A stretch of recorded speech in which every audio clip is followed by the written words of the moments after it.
क्या आप भी हैं अपनी एक्स से परेशान?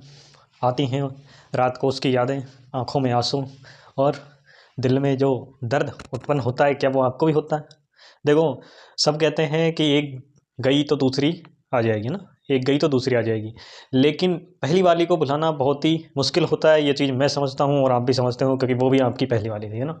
तो ये जो एक्स है भाई साहब, इसको भुला तो नहीं सकते। बहुत से कहते हैं ना कि भुला दो उसे, दूसरी आ गई है, अब आपकी लाइफ में दूसरी आ जाएगी, है ना। लेकिन इसको भुला नहीं सकते हैं अपन, क्योंकि ये स्पेशल है और ये भी स्पेशल है। अपनी एक ही एक्स थी, आई होप कि आपकी भी एक ही होगी, है ना जी। इतना तो सभ्य मान ही सकता हूँ मैं आपको। ऐसा नहीं है कि आपको मतलब कि एक नहीं सर, हमारी तो बहुत सारी एक्स है सर, सभी को भूल गए सर हम तो, हैं, ऐसा नहीं होना चाहिए। तो उस एक्स को याद रखना है हमें, और उस एक्स को याद रखते हुए हम आज हमारे एक टॉपिक की तरफ बढ़ेंगे, जिस टॉपिक में आपको आपके आरएचएस बीएससी नर्सिंग तक में क्वेश्चन पूछे गए हैं, नीट तक में क्वेश्चन पूछे गए हैं। इसको अगर कोई स्टूडेंट हल्के में ले रहा है इस टॉपिक को, तो बहुत ही गलत कर रहा है यार, क्योंकि ये गलती अगर करी तो नर्सिंग में तो एक नंबर जाएगा, लेकिन जो अगर आपका जो नीट है, नीट में आपके 4 से 8 नंबर चले जाते हैं। ये तो मैं मिनिमम बोल रहा हूँ, 4 से 8 नहीं तो ये 12 भी हो जाते हैं कभी कभी, है ना। क्योंकि केमिकल बॉन्डिंग से टोटल 4 से 5 क्वेश्चन आते हैं और एक क्वेश्चन 4 नंबर का होता है आपके नीट एग्जाम में, ना। तो वही मैं बात कर रहा हूँ, नीट एग्जाम ओरिएंटेड भी है और ये आरएचएस बीएससी नर्सिंग ओरिएंटेड भी है। तो इस आगे बढ़ते हैं इस वीडियो लेक्चर में अपन। तो अपन को एक्स से क्या चीजें याद रखनी है सर, है ना। पहले तो इनको मिटा देता हूं मैं। तो कौन सा टॉपिक पढ़ने जा रहे हैं सर आज हम? तो वो टॉपिक पढ़ने जा रहे हैं हम हाइब्रिडाइजेशन, मार्कर ये रहा, ठीक है जी। आज हम टॉपिक जो पढ़ने जा रहे हैं वो पढ़ने जा रहे हैं हाइब्रिडाइजेशन, ठीक है जी। हिंदी में बोले तो इसे संकरण बोलते हैं अपन, ठीक है जी। क्या बोलते हैं सर? संकरण। सर इस वीडियो लेक्चर का मैंने जो नाम रखा है वो एक्स मेथड क्यों रखा है जी। एक्स मेथड मतलब कि आज मैं आपको, आपने वैसे तो हाइब्रिडाइजेशन निकालना बहुतों को आता भी होगा, लेकिन आज कुछ नए तरीके से आएगा। ऐसे बहुत से निकालते होंगे कि अगर 8 से बड़ा है वैलेंस शेल में इलेक्ट्रॉन, टोटल वैलेंस शेल में इलेक्ट्रॉन, तो आप 8 से भाग करते हो, देन अगर 8 से कम है तो 2 से डिवाइड करते हो। तो मैं इस झंझट को खत्म कर दूंगा आज। आपको ये झंझट याद ही नहीं रखनी पड़ेगी कि आपको 2 का भाग देना है या 8 का देना है, या कब देना है और या कब नहीं देना है। तो उस चीज को खत्म करने के लिए अपन आए हैं एक्स मेथड पे, ठीक है जी। क्योंकि क्या है कि मेरे को भी मेरी एक्स छोड़ के चली गई थी, तो तब मैं क्या है कि रात को रो रहा था, आंखों से आंसू जा रहे थे, है जी। तो तभी मैंने सोचा यार इसे भुला तो नहीं पा रहे, लेकिन इसको याद करते करते भी कुछ फ़ायदा तो हो नहीं रहा। तो मैं तभी फ़ायदे के चक्कर में सोचने लगा, मैंने कि यार क्या फ़ायदा हो इसका, कुछ ना कुछ तो फ़ायदा हो सकता है। तो मैं उसी टाइम पढ़ रहा था, आपका संकरण पढ़ रहा था, है ना। मैंने कॉपी खोल रखी थी, तो मैंने थोड़ा इंटर रिलेट किया, और इंटर रिलेट करते करते मेरे को ये चीज़ पता लग गई। मैंने कि यार इससे अच्छा और क्या ही होगा, क्योंकि मेरे को पता है तुम्हारा भी हुआ है, तुम्हारा भी कटा है भाई साहब, तो कटा तो तुम्हारा भी है, तो तुम्हारा भी ये एक्स मेथड क्या करेगा, तुम्हें रिलेट करेगा, तुमसे रिलेट करेगा ये एक्स मेथड। तो अब अपन बढ़ते हैं कि आप कैसे हाइब्रिडेशन निकाल सकते हैं एक्स मेथड से। सर ये क्या है एक्स मेथड, जिसकी आपने इतनी चर्चा की और इतना सब कुछ बताया, लेकिन सर कैसे फाइंड आउट करते हैं ये बताओ, तब जाने हम, नहीं तो तब तक तो मानेंगे नहीं कि आप कुछ सिखा सकते हो ना। तो हाइब्रिडाइजेशन में आप नॉर्मल थिंग्स तो जानते होंगे। अगर स्टेरिक नंबर 2 होता है तो आपका एसपी हाइब्रिडाइजेशन होता है। अगर स्टेरिक नंबर 3 होता है तो इसको मैं थोड़ा सा लिख देता हूं पहले। स्टेरिक नंबर अगर आपका 2 होता है तो आपका एसपी हाइब्रिडाइजेशन होगा। अगर आपका स्टेरिक नंबर आपका 3 है तो आपका sp2 हाइब्रिडाइजेशन होगा। अगर आप यहाँ पे ज्योमेट्री भी लिखना चाहो तो यहाँ पे लीनियर होगी, ठीक है जी। यहाँ पे ट्राइगोनल प्लेनर होगी, यहाँ पे ट्राइगोनल प्लेनर होगी, ओके जी। स्टेरिक नंबर अगर आप 4 की बात कर रहे हो तो स्टेरिक नंबर 4 में आपका sp3 संकरण होगा। और अगर आप कोऑर्डिनेशन में जाओगे तो वहाँ पे आपको dsp2 भी देखने को मिलेगा। लेकिन यहाँ अपन केमिकल बॉन्डिंग के अंदर अपन को ये स्टेरिक नंबर 4 पे अपन को sp3 हाइब्रिडेशन दिखता है, जिसकी जो ज्योमेट्री होती है वो होती है आपकी टेट्राहेड्रल, ठीक है, td से जिसे अपन रिप्रेजेंट करते हैं। अगर आपका स्टेरिक नंबर 5 है, अगर आपका स्टेरिक नंबर 5 है तो आपका जो संकरण होता है sp3d होता है, ठीक है जी, sp3d। और इसकी जो ज्योमेट्री होती है वो tbp भी होती है और आपकी स्क्वायर पिरामिडल भी होती है। तो सर tbp कब होती है, स्क्वायर पिरामिडल कब होती है? सर tbp जब होती है जब आपका ये जो d ऑर्बिटल है कौन सा होना चाहिए, d ऑर्बिटल आपका dz स्क्वायर होना चाहिए, ठीक है जी। अगर अगर अगर अगर आपका जो ये d है, जो d ऑर्बिटल है, वो अगर dx square dash y square वाला ऑर्बिटल हुआ तो फिर आपका जो ज्योमेट्री होगी वो स्क्वायर पिरामिडल होगी। कौन सी ज्योमेट्री होगी सर? स्क्वायर पिरामिडल होगी, है जी। आया समझ में या नहीं आया? अगर डी, कौन सा डी ऑर्बिटल होगा? जेड स्क्वायर वाला, तो आपके टीबीपी ज्योमेट्री होगी। अगर आपके d x square dash y square वाला ऑर्बिटल हुआ तो आपका स्क्वायर पिरामिडल ज्योमेट्री होगी। आई थिंक आपको ये चीज़ सारी समझ आ गई होंगी। एक बचा है आपका स्टेरिक नंबर अगर 6 होगा तो आपका जो संकरण होगा, जो हाइब्रिडाइजेशन होगा वो होगा sp3d2, और उसमें जो ज्योमेट्री होगी वो ऑक्टाहेड्रल होगी। ये चीज़ें आपने आई थिंक पढ़ी होंगी, नहीं पढ़ी तो मैंने ये बता दी हैं। स्टेरिक नंबर कैसे फाइंड आउट करते हैं, ये सारी चीज़ें आई होप ये तो यार पता होनी चाहिए। और अगर नहीं है तो क्या करें, क्या कर सकते हैं, ये आपको एग्जाम्पल में बताएंगे कि इनको कैलकुलेट आपको करने की जरूरत ही नहीं पड़ेगी, अपने आप ही कैलकुलेट हो जाएंगे। कैसे हो जाएंगे कैसे नहीं होंगे वो तो आप एक्स मेथड जब स्टार्ट करूंगा मैं तभी पता लगेगा आपको। कैसे करते हैं सर, कुछ एग्जाम्पल दीजिए, विदाउट एग्जाम्पल कुछ समझ नहीं आ रहा भैया, बिल्कुल एग्जाम्पल के थ्रू ही समझाते हैं हम, बिना एग्जाम्पल के तो कभी समझाया ही नहीं है। चाहे कोई भी बात हो हम एग्जाम्पल के थ्रू ही चलते हैं, चाहे प्यार मोहब्बत की बातें हों चाहे केमिस्ट्री की बातें हों। और बात तो ये है कि केमिस्ट्री और प्यार मोहब्बत में कोई अंतर नहीं है, जहाँ मोहब्बत है वहाँ केमिस्ट्री है, और जहाँ केमिस्ट्री है वहाँ प्यार मोहब्बत है। क्योंकि जब कुछ में कुछ मिलता है तो कुछ बनता है, ये तो आपको पता ही है। तो जब कुछ और कुछ मिला तो बहुत कुछ बनेगा, लेकिन जब हम और वो मिले लेकिन कुछ नहीं बन पाया, उस चीज़ का बहुत दुख रहा हमें, और आपको भी होगा क्योंकि आपका भी नहीं मिला है, इसलिए आप एक्स मेथड देख रहे हो। ठीक है जी। अब अगर मैं कुछ एग्जाम्पल की बात करता हूँ सर, अगर मैं कुछ एग्जाम्पल की बात करता हूँ तो फर्स्ट मैं एग्जाम्पल ले लेता हूँ सर। कौन सा एग्जाम्पल लूँ आप बताइए। सबसे पहले सबसे सीधा आपका BeH2 ले लूँ मैं, चाहे BeCl2 ले लो, कुछ भी ले लो सर। BeH2 अगर मैं लेता हूँ तो सर अब मैं कैसे पता करूँ, स्टेरिक नंबर कैसे फाइंड आउट होंगे, मेरे को तो पता ही नहीं है। तो उस चीज़ को कैसे पता करोगे आप, सबसे पहले तो यार आपको क्या आनी चाहिए, पीरियोडिक टेबल। यार आती होगी, इतना तो मैं मान सकता हूँ यार, अगर आप 10th क्लास से साइंस पढ़ रहे हैं तो इतना तो मैं मान के चल सकता हूँ कि पीरियोडिक टेबल में कौन सा एलिमेंट कहाँ आता है, उस चीज़ की थोड़ी बहुत नॉलेज तो आपको होनी चाहिए, है ना जी। तो ये जो बेरिलियम है, ठीक है जी, BE बोले तो बेरिलियम है इसकी नेम, ठीक है जी। ये कहाँ आता है सर, जो फर्स्ट आपका कॉलम होता है उसमें क्या आता है, हेलिना की रब से फरियाद, कुछ ऐसा ही है, या हेलिना की रबड़ी सबको फ्री, ऐसा ही है कुछ, है जी। फर्स्ट कॉलम आपका ऐसा है। सेकंड कॉलम क्या है, बेटा मांगे कार स्कूटर बाप राजी, बिल्कुल सही बोल रहा हूँ। तो ये कौन सा है, सेकंड कॉलम में आ रहा है, सेकंड कॉलम में आ रहा है, सेकंड कॉलम में आ रहा है। मतलब इसमें वैलेंशियल इलेक्ट्रॉन कितने हैं, 2 हैं सर। वैलेंशियल इलेक्ट्रॉन 2 हैं तो मैंने 2x बना दिया सर। जितने वैलेंशियल इलेक्ट्रॉन हैं उतने ही आपको x बनाने हैं। मैंने कितने x बना दिए सर, 2x बना दिए, ठीक है जी। 2x बना दिए। अब मेरे को एक जो ये साइड में लगे हुए होते हैं वो क्या है सर, साइड एटम है, ठीक है जी, जो बेरिलियम से जुड़े हुए हैं। तो इस एक H को मैंने यहाँ जोड़ दिया, एक H को मैंने यहाँ जोड़ दिया, बिल्कुल हाइड्रोजन एक बॉन्ड नहीं बनाता है, तो एक H को मैंने यहाँ जोड़ दिया, एक H को मैंने यहाँ जोड़ दिया। तो अब इन दोनों को अगर जोड़ोगे तो कितने हुए सर, 2 बॉन्ड पेयर बन रहे हैं, 2 बॉन्ड पेयर बन रहे हैं, नहीं बन रहे, ये क्या बन रहे हैं, 2 बॉन्ड पेयर, एक बॉन्ड पेयर ये रहा सिग्मा बॉन्ड पेयर, और एक सिग्मा बॉन्ड पेयर ये रहा। मतलब कि टोटल कितने बॉन्ड पेयर बने, 2 बॉन्ड पेयर। मतलब स्टेरिक नंबर कितना आया सर, स्टेरिक नंबर कितना आया, 2। स्टेरिक नंबर 2 तो मैंने संकरण कितना बोला था, sp, मतलब इसमें संकरण कौन सा है, sp। अगर संकरण sp होता है तो ज्योमेट्री कौन सी होती है सर, लीनियर। तो लीनियर ज्योमेट्री बना दो सर, लीनियर ज्योमेट्री बना दो सर, यही है लीनियर ज्योमेट्री। ये दिख रहा है या नहीं दिख रहा, सबसे पहले ये देख लेता हूँ, फिर कहोगे सर हमें तो दिखा ही नहीं था।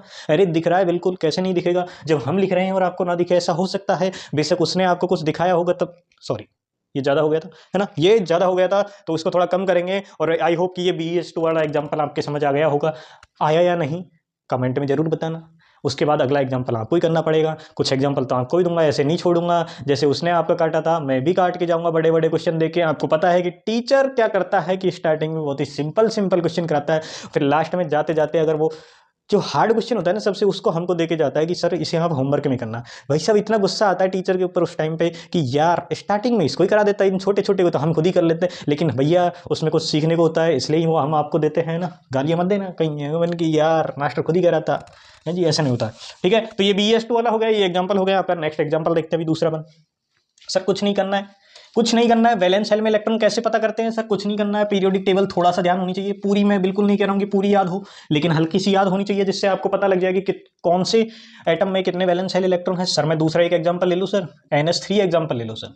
सर इसमें बताइए आप कि इसमें कितने, जो संकरण कौन सा है सर, हाइब्रिडाइजेशन कौन सा है, या फिर सर मैं हाइब्रिडाइजेशन नहीं पूछ रहा, I am not interested in hybridisation. मैं सर पूछूंगा सर ज्योमेट्री पूछना चाह रहा हूँ सर मैं, ठीक है जी। ज्योमेट्री अगर मैं पूछना चाहूँ तो ज्योमेट्री अपन कैसे बताते हैं, ज्योमेट्री और शेप बताते हैं हाइब्रिडाइजेशन के आधार पर, क्या संकरण है, और उसके आधार पर आप ज्यामिति और आकृति का निर्धारण कर सकते हैं। तो सबसे पहले मेरे को अगर ज्यामिति पता करनी है, अगर ज्यामिति पता करनी है तो मेरे को हाइब्रिडाइजेशन पे जाना पड़ेगा, बोले तो संकरण पता करने पड़ेगा। जैसे जैसे सर आप मेरे को जानने के पहले मेरे से, आप मेरे को अगर आपको जानना है तो आपको पहले मेरी वाली से जानना पड़ेगा, मेरी वाली से बात करनी पड़ेगी, लेकिन मैं वो होने नहीं दूंगा क्योंकि बहुत मुश्किल से हुई हमारी। ठीक है जी, तो NH3 में क्या करना है आपको, आप सबसे पहले तो ये देखिए आपके नाइट्रोजन जो है वो क्या है, सेंट्रल एटम है, ठीक है जी।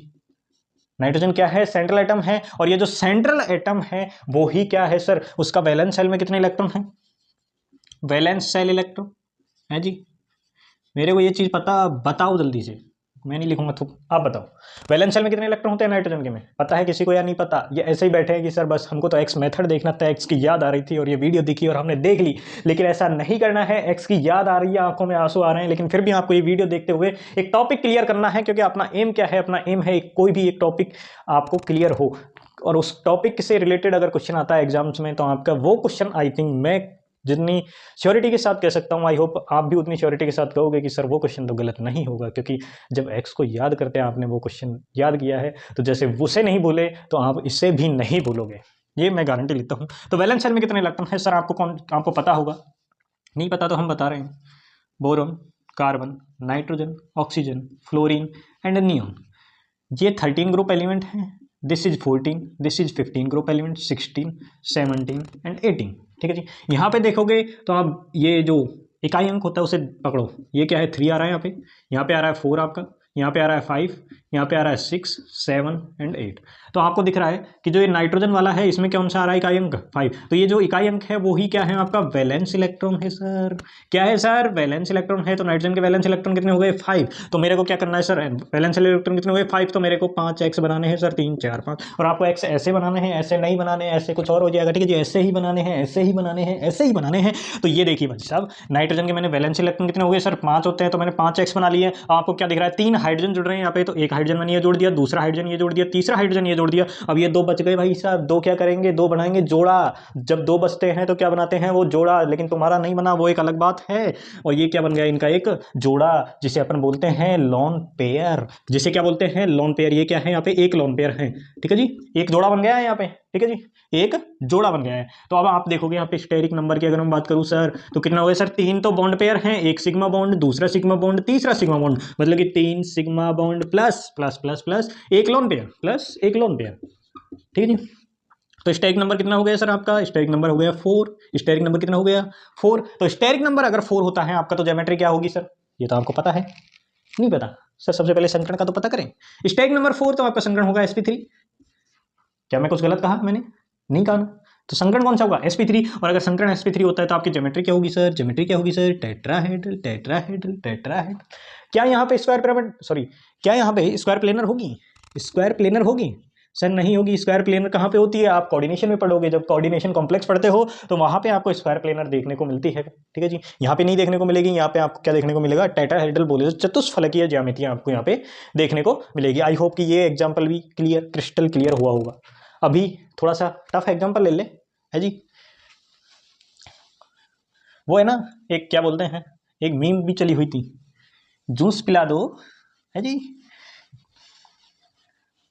आई थिंक सुनी होगी, मीम तो सारी देखने हैं, कुछ छूट जाए, लेक्चर छूट जाए, लेकिन मीम नहीं छूटती। एक एक मीम पता है सर, है जी। वो भी पता है कि जूस पिला दूं मौसमी का, है जी। तो वो मौसमी का जूस नहीं मिलेगा पीने आपको, आप यहीं पढ़ लो यार, रहने दो।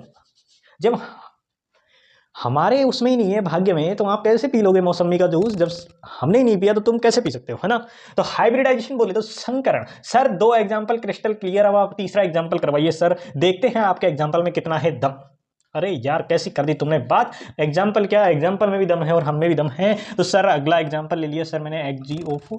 अरे सर इतना भी हल्का, इतना भी तगड़ा एग्जाम्पल नहीं लेना था, ये तो देखा ही नहीं भाई साहब, देखा होगा ऐसी कोई बात नहीं है। XgO4, Xg क्या है सर 18 इलेक्ट्रॉन, जो 18 आपका ग्रुप है उसका एलिमेंट है या नहीं, सबसे पहले तो यही बता दो यार। इनर्ट गैस से जो होती हैं आपकी helium, neon, argon, krypton, xenon, radon, ये 18 ग्रुप में आती हैं, 18 ग्रुप में आती हैं। तो 18 का इकाई अंक क्या है सर 8, 18 का इकाई अंक क्या है 8, मतलब कि वैलेंस इलेक्ट्रॉन, वैलेंस सेल में कितने इलेक्ट्रॉन है यहाँ पे, वैलेंस सेल में कितने इलेक्ट्रॉन है सर 8। तो सर बना दो 8x, 1 2 3 4 5 6 7 8, बन गया 8 सर।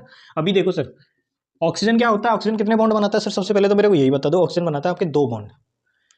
सर नहीं मानते हम तो, हम कैसे मान लें आपकी बात, क्या आपने हमें दिखाया था पहले, जब ऑक्सीजन ने बनाए थे 2 बॉन्ड, जब आपने हमें बताया था, भैया बताया था मैंने आपको, कब बताया था, देखो मैंने बताया था तब जब आपने H2O के बहुत मॉलिक्यूल बनाए हैं, तब तो आपने नहीं पूछा, लेकिन आज मैंने 2 जब ऑक्सीजन के बॉन्ड बना दिए तब आप पूछ रहे है ना।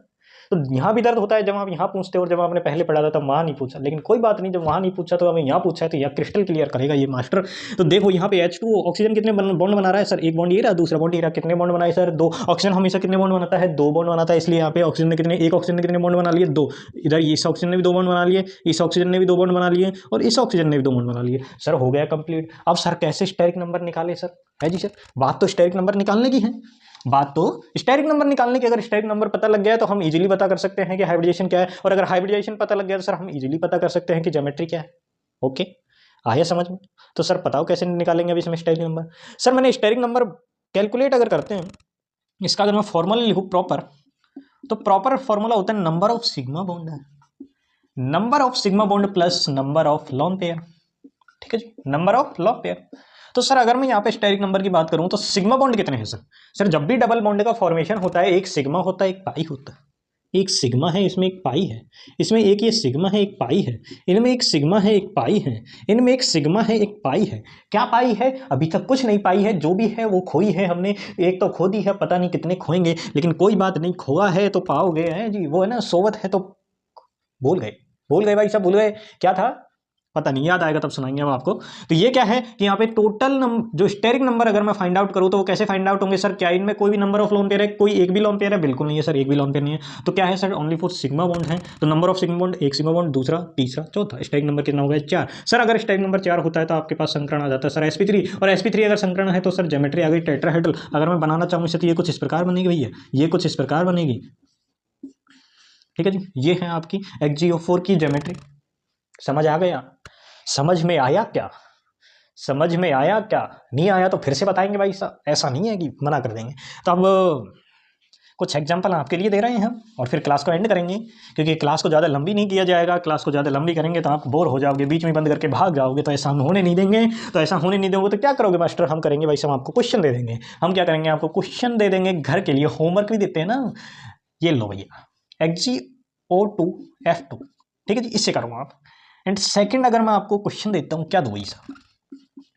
ClO4 नेगेटिव दे दूं सर। अब इसमें क्या करना है सर? आपने चार्ज स्पीशीज वाले तो क्वेश्चन कराए नहीं भाई साहब। आपको क्या दिख रहा है? क्लोरीन है। अभी एक तो एक चीज मैं बता दूं आपको, ये जो नेगेटिव चार्ज होता है वो सेंट्रल एटम पे है। ठीक है जी, नेगेटिव जो चार्ज है वो सेंट्रल एटम, मतलब यहाँ पे सेंट्रल एटम क्या है? क्लोरीन। तो क्लोरीन के ऊपर नेगेटिव चार्ज है। तो सर इसे किस प्रकार करते हैं? इसे करते हैं, क्लोरीन कौन से ग्रुप का एलिमेंट है? 17। 17 में इकाई का अंक क्या है? 7। मतलब कि वैलेंस शेल में इलेक्ट्रॉन कितने हुए? 7। और एक नेगेटिव चार्ज लग रहा है, तो मेरे को कितने एक्स बनाने हैं? 8 एक्स बनाने हैं। ठीक है जी, 7 + 1 8 एक्स बनाने हैं। अगर 2 नेगेटिव चार्ज होता तो 7 + 2 9 एक्स बनाता। ठीक है जी, कितने एक्स? 9 एक्स। यहाँ तो 1 एक्स से ही भारी हो गई भैया, 1 एक्स थी उसमें, इनकी 9 एक्स है क्लोरीन भैया की। भैया क्लोरीन भैया को हाथ जोड़ते इस बात के लिए। तो आपको ये दोनों क्वेश्चन क्या करने हैं? आपको कमेंट सेक्शन में कमेंट करना है इन दोनों क्वेश्चंस के क्या आपको हाइब्रिडेशन फाइंड आउट हुए हैं। ठीक है जी, तो आई होप आपको ये एक्स मेथड बहुत अच्छे से समझ आया होगा। एक खैर उस एक्स को तो हमारी बातें समझ नहीं आई होंगी, लेकिन आई होप कि आपको तो ये जो एक्स वाली बातें हैं वो बहुत अच्छे से समझ आई होंगी।